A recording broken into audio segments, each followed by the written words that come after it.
Everybody, welcome to Leon's Chainsaw Parts and Repair. We're back to Chantz's 925. I made contact with him and got a little scope of work here. Not going to do too much more. We're going to repair all the throttle handle related stuff, and I've already got a new muffler cap on there. And beyond that, anything else that needed he already has. So I did want to go through what it entails to service one of these things and what it really should all be doing and what it should look like. I don't have an original Homelite screw for this, so I'm going to see if my magic parts bin here is something that'll work. If so, we're set. We'll be set because I had everything else that we needed.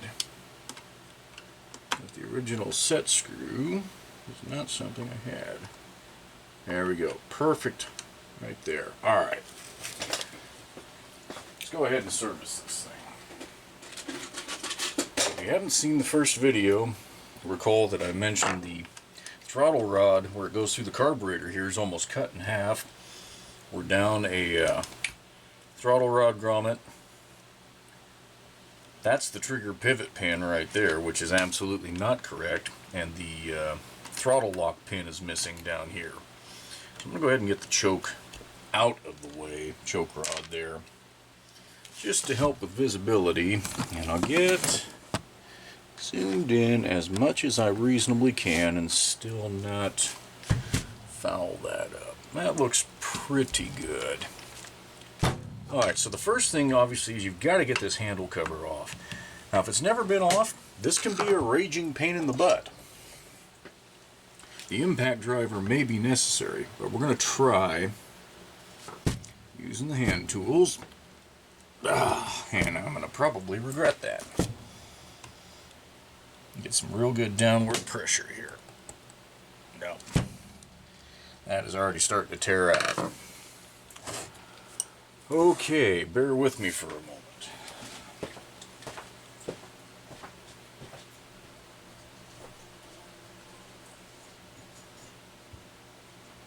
Okay. This is not uncommon. If it's not been out for a while or ever, this has been out. This just hasn't been out for a while because somebody was a little loosey-goosey with kind of tearing the edges out. So we're going to hope that the hammer action will take care of this. Again, I want a lot of downward pressure. I don't want to make it worse. There we go. See how easy that was? But without an impact driver, this could have been an absolute miserable job. See if the other one works. That one is really in bad shape.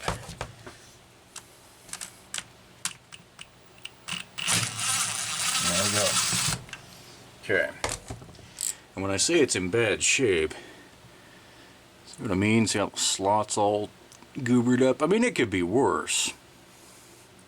Way worse. In fact, I've seen way worse. But just trying a regular old flat blade, we weren't going to get that. Alright, so from there, this just lifts off. And you can see, again, that somebody, for whatever reason, substituted a piece of cut nail for a trigger pivot pin. Now, hopefully that trigger's not worn too badly. If it is, we'll replace it. Let's go one thing at a time.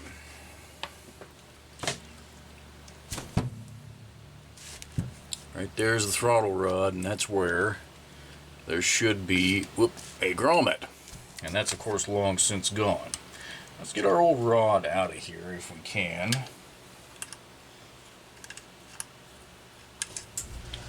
And there you can see, I've seen wear before, but my God, that's a lot of wear. And the carburetor's not all torched either, so I don't know what the hell happened to that. That's an interesting one for me. So I keep a supply of the Chinese grommets on hand, the reproductions These are meant for a steel MS 660, if I recall correctly. They're a little tiny bit bigger in diameter than the original Homelite part that you can't find. Worst case scenario, I will cut a little out of the perimeter and glue it back together. I know it sounds hokey, but without anything else available out there, you make do with whatever the hell you can get. And this is something I can still get reasonably easily. Also, the panel thickness isn't quite right, so getting it to flay out the way it's supposed to, there we go. I say this is not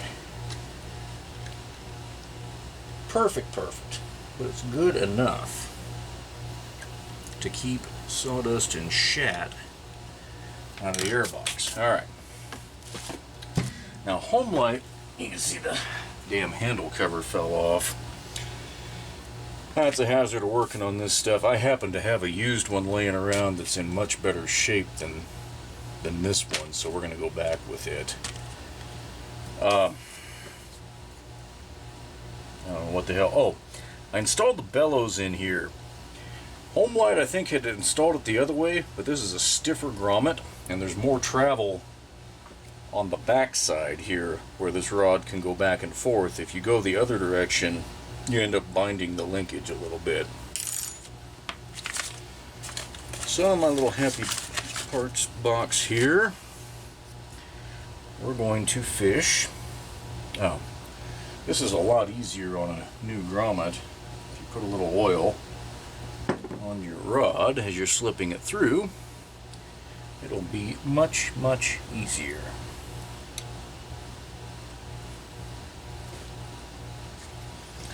Let's see if I can get away with this, getting it to index into the carburetor. There it goes. Alright, we got a full range of movement there, and that airbox is sealed. And that's what it looks like on the inside. Like I say, the fit isn't 100% perfect, but it's pretty damned good. Alright. Next, let's look at this abomination. And I'll show you what should be in here. Number one, you can see the throttle lock pin that should be right here is completely missing. Now this is a late enough 925 that it would have used this plastic one. This is a direct substitute for the early metal one. And you can see I've already got a spring and a retainer here that I pulled out of stock. You could use the metal one in here and it wouldn't hurt a damn thing. I'm going to use what was supposed to be there and what is easiest to get a hold of and least expensive, which is the plastic one. And really, you got to be pretty rough to screw one of these up. Spring, pin, put in your retainer. No magic here. This is just straight up assemble it. Done. That's all it takes. So then, you've got your pivot pin. Notice that this also has that cam on it. That's the fast idle. That's what controls when you lock this throttle where it's going to bump out at. I'll try to show it as I'm putting it in here. You want this slotted head coming out because that's what's going to appear right there. That's how you adjust it. Then you slip your trigger on. Now that's what it is. Okay, that's what happened. Somebody either lost the right trigger. Interesting. I need to pause this video and go to my stock and find a trigger that is meant for this style. See, it's going to ride on here, so that inside diameter hole is not proper. This is a trigger from like a Super XL or an earlier 900 series that did not have this type of adjustment on it. So we'll come back. Alright, we're cooking with gas now. That is the proper size hole for this type of installation. Go ahead and set the pin in place. Fit up our trigger. Come on, baby. Let's not be irritating. Okay. Alright. And now I'm seeing that on this installation, this is not like a Super XL. I probably could have put that throttle boot the other way. And as much as I hate to redo work I've already done, I am going to flip it. So I want a smooth throttle action here, and that was not as smooth as I'd prefer. We'll just pop that out and we'll go the other way. Nothing big lost.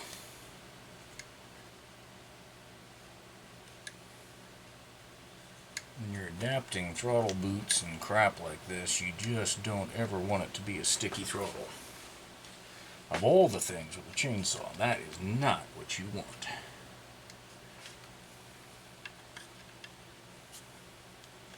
Come on. Now, one side effect is it is easier the other direction to get this to seat through the panel.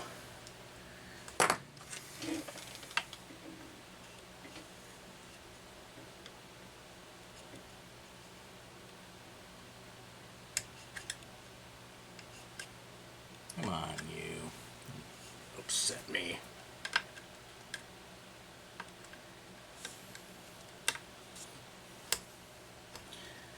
Now that's done what I've done sometimes, which is actually use the middle of the bellows as the seal, and that actually is a great option here. At least I sure think it is. Come on. Where'd you go? There you are.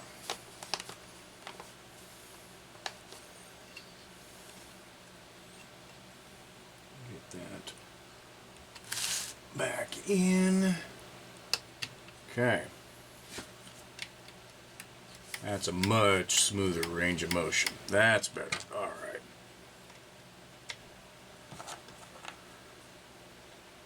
Now we're back on track. That's smooth. That's what we want right there. Okay. So we'll wrap our new to this saw grip around here. And again, this is just because I had it and stumbled across it in the garage and went, I know where that can go. And I know where that can go. So we've got that in place. You want to feed this screw through that hole, not dislodging your throttle trigger. Make sure the handle grip's in place and they made up where they're supposed to. And now we'll carefully put our ugly screws back in without doing any more damage to them.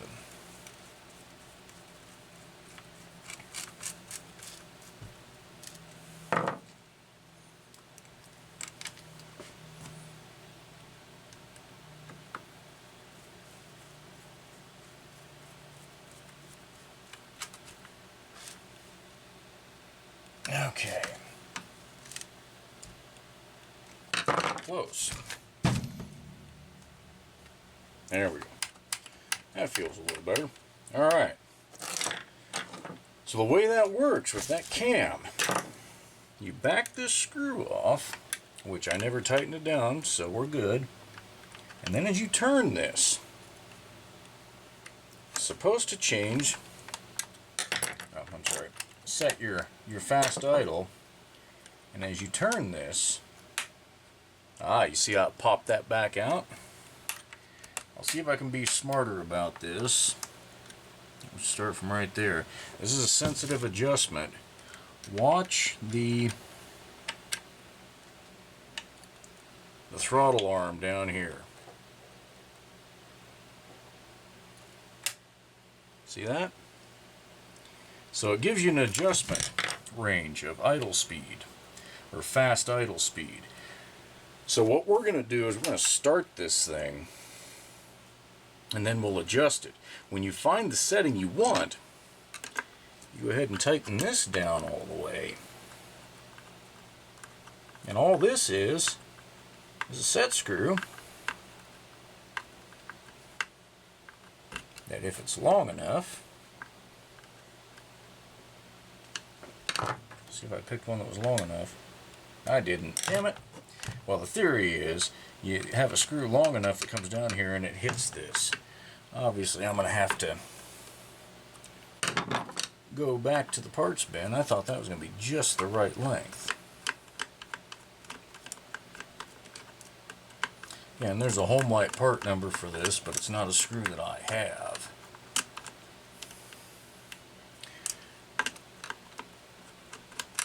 But machine screws are pretty easy to find still in a lot of the sizes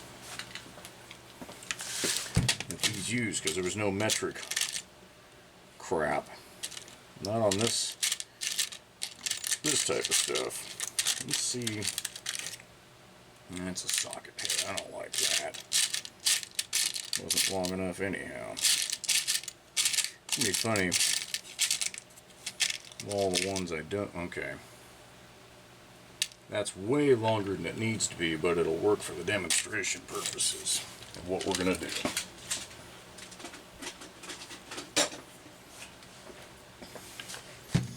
Get it close to where it needs to be.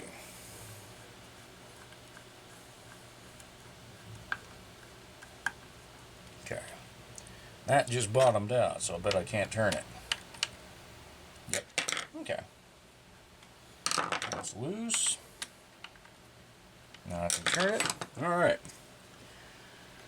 Just need to get a cotter pin for that choke rod.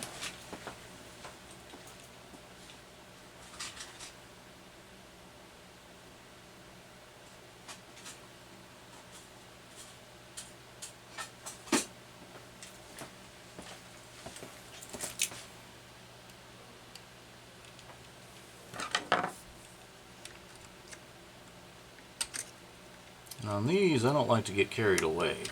I bend it enough it won't fall out, but I want to be able to get it back out again. Alright. Let's see if this thing will fire up as easily as I think it should. And we'll just try that setting right there.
Okay, there we go. So it's a little unwieldy. I was holding it up on my knee like that because I wanted to try and not shake the bench, and you guys could see that, you know, just minute adjustments really change how fast it's going to run. So now it's working properly, and I can throw away the old chunk of nail there, and Chance, I'll get this thing aired out. It's about ready to come back to you. Alright, so I thought the story was over. As usual, or as I should suspect, it wasn't quite. Put some oil in it. Wanted to do a test. First thing I found was that down at the bottom of the manual oil pump, that barb wasn't in there tight, so it was leaking down there. That was the first problem. But then I found I didn't have any automatic oiler function. It's like, seriously, what in the hell? And I'll show you why. I can already tell, but it's easier for me to take this off and show you because then we can service the oil pump. These pumps were not considered a serviceable item in the sense that you didn't buy a plunger or a cap or a gasket. It was an oil pump that came to you. Obviously I've got some stuff apart, but you know, you got your worm gear you can replace, and you've got the oil pump. Now I just got a nice spurt of oil before I turned the camera on just by pushing my finger down in here and pushing on the pump. I know the pump is good, but it's got a problem I've seen before. It's easy to remedy. Okay. And now she's going to blast oil because I got some pressure in the tank. Ah! And even cracking the cap may not make a big difference, so I'm going to try not to screw around here for too long. So this plunger, as it spins with the worm gear, it's going to move in and out.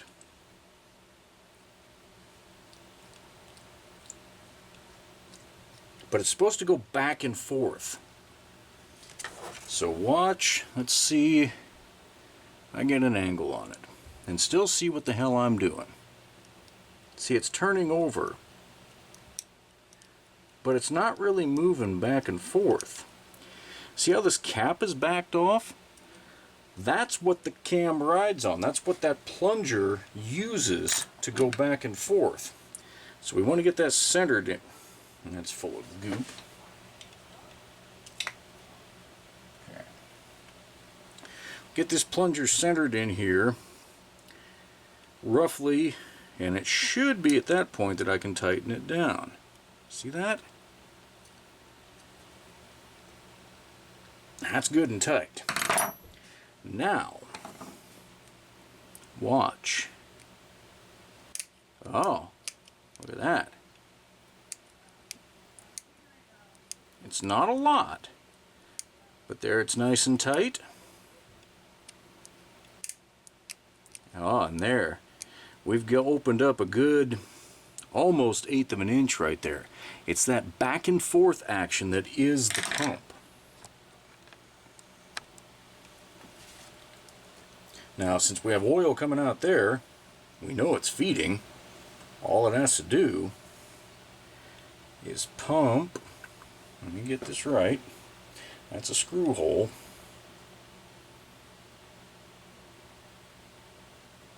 Yeah, it should be pumping back out. What is it I'm not looking at right here? Yeah, it should be pumping out right there. So if we wanted to test this,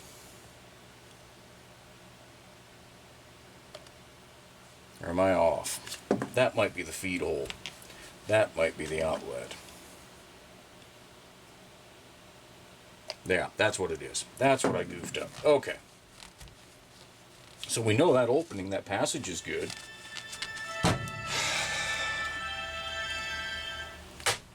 We know that passage is good. We know it's open. Let's go ahead and put this thing back in place. Make sure there's no trash. And I like to drop the worm gear in place and center that over.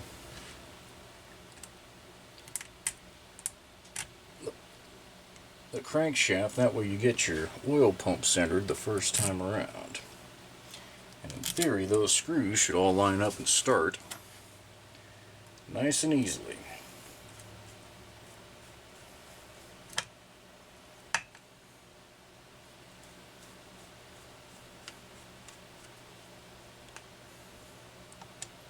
You just never know what you're going to find on these saws.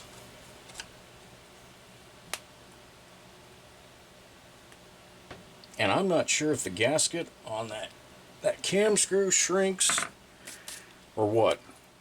I've seen this enough times that that's one of the first things I check when an automatic oil pump like this style isn't working, because these are good. I mean, these pumps are really good. They're reliable, they produce a lot of oil.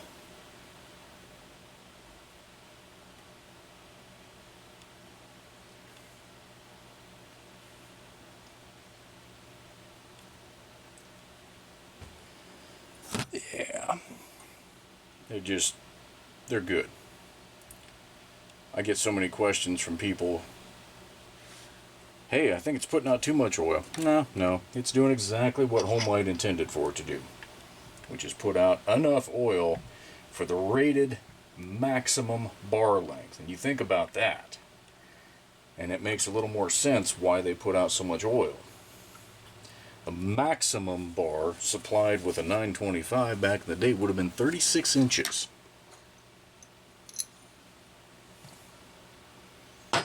That's quite a bit. Okay, now that did not have a clutch washer in it, which is not correct. There should be at least a spacer. This isn't even probably a correct 925. Well, I know it's not. But this saw has been pieced together. I'm seeing that more and more now. There we go.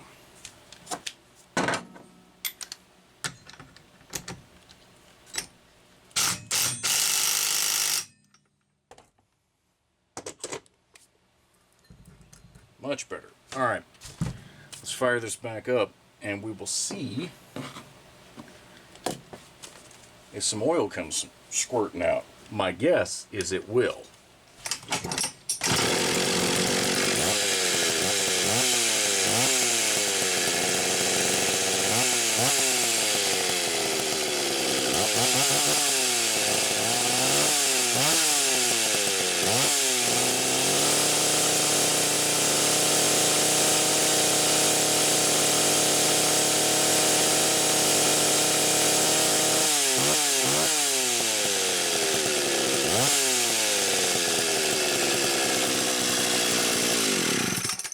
That's better. It's still repriming the suction, and I didn't put much in the tank, but now we know the oil pump is working. One more funny little quirk of these saws.